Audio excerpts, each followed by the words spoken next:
Today, Fox 5 spoke with a physics professor to find out if the unfortunate tragedy like the one in Baltimore could happen here in San Diego. Our Zara Barker shows us why the expert says San Diegans have nothing to worry about. Zara.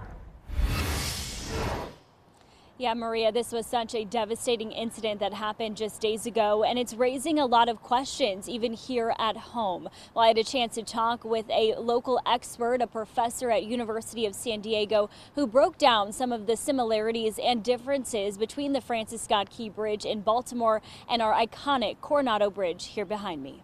All the work that's put into building bridges is to withstand that force downward. It's not necessarily to withstand massive forces coming from the left or to the right. In the aftermath of the Francis Scott Key Bridge collapse in Baltimore, questions are being raised about how it happened. We talked with the University of San Diego physics professor Ray Robertson Anderson, who says the devastating incident was a fluke. The bridge went down not because it was a failure of the bridge. It was a very, very unfortunate accident. That ship was about 200,000 tons and was coming at 9 miles an hour.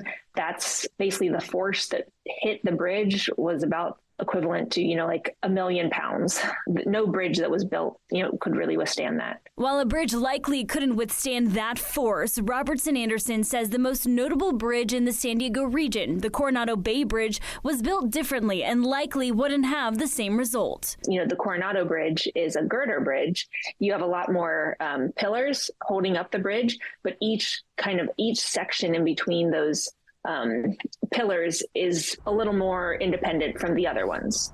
So if a piece of that bridge went down, the whole thing wouldn't necessarily collapse. Caltrans also responding to the incident saying, quote, California's bridges are safe for travel, and Caltrans has installed fender systems on all major bridges, further protecting bridge piers from the unlikely and rare event of being struck by marine traffic.